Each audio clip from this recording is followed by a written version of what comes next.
Take questions for Coach. First question right in the middle. Whichever one you want to go. Paul from the Sports Channel. Hello, Coach.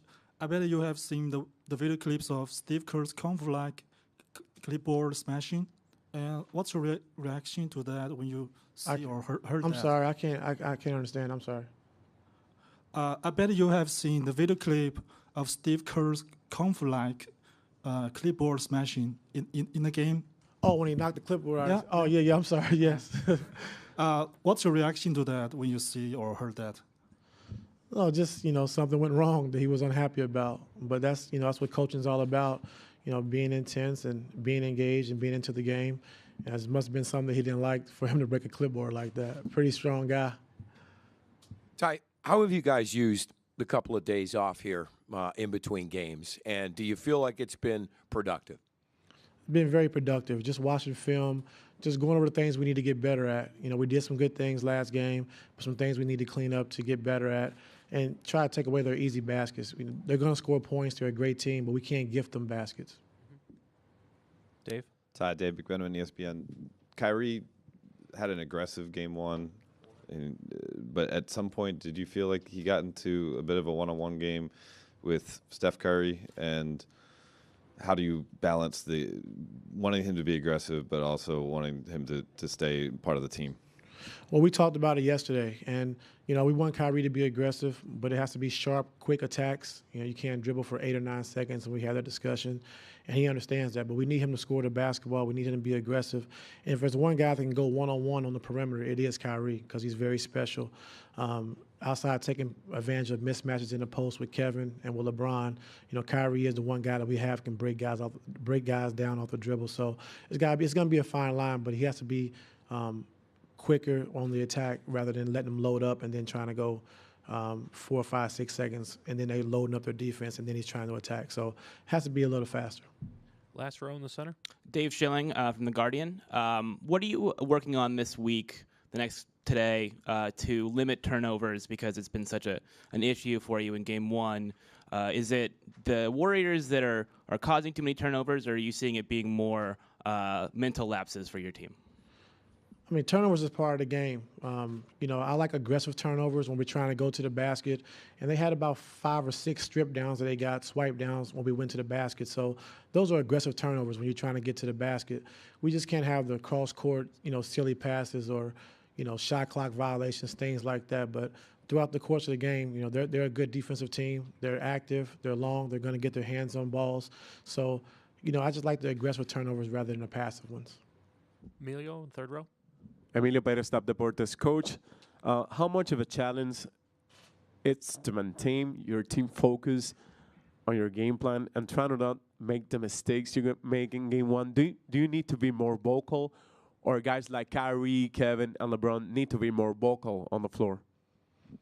I just think, you prepare for a good team like this that has great movement, and until you actually get on the floor and play against them to kind of get a feel for it, it's different. And I think the guys, after playing game one, has a feel for how they play and the speed of the game and the force which they cut and move the basketball. So after game one, I think we'll be very well prepared for game two.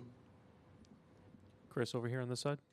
Chris Haynes, Cleveland.com. Coach, I apologize for stepping outside the series real quick, but with Muhammad Ali passing yesterday, is there a quote or a message of his throughout his lifetime that resonated with you, that stood out with you, that you hold with you?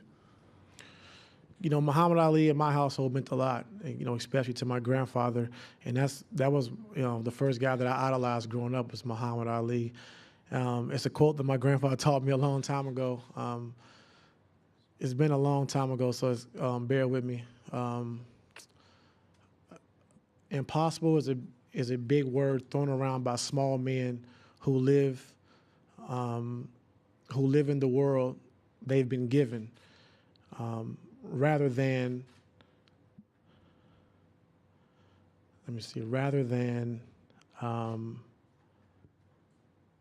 explore the power they have to change it. And then he says, impossible is not a fact, it's an opinion. Impossible is not a declaration, it's a dare. Impossible is,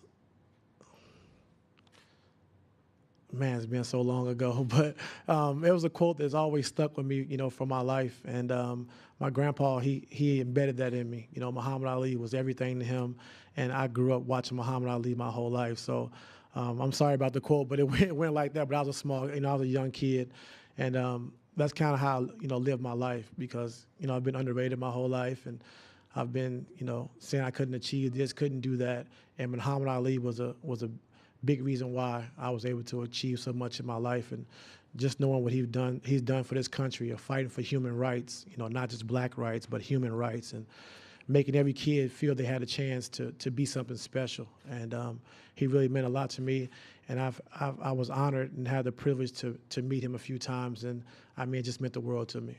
So yeah, I'll get the quote right. I'll get it better for you. I'm pretty sure Jason can look it up for me if I miss anything, but but it went something like that, and it just always meant a lot to me. Last two, Peter on your right and over here. Peter Mitchell from Australian AP. I was just wondering, have you talked to Delhi in the past couple of days just about his aggressive play? Are you happy with how he plays? Should he reel it back in a little bit, or can you just talk about that?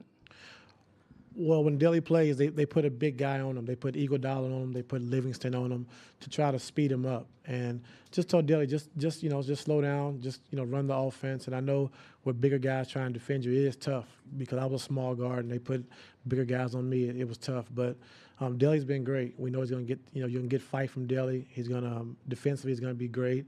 And with his minutes being 10, 11, 12 minutes, it's really not a lot of time to get into a great flow. But Delhi's been great. He's been tagged as being dirty and overly aggressive. Oh, really? Yeah, but Delhi. yeah. I don't believe it. Some other guys have been been doing way worse things than Delhi has. So I just see a guy who plays hard, who's tough, hard-nosed, and that's the way the game should be played. Would you say Draymond is? No, I wouldn't say anything. But I wouldn't say Delhi was dirty. Okay, thank you. Last one over here on this side. Dan Wyke, Orange County Register. Ty, you mentioned the other day that you'd spoken to Doc before the series. Since you got the job, and how often have you leaned on him? What have those conversations been like? And is there something that he said to you that's really helped you kind of get through this year?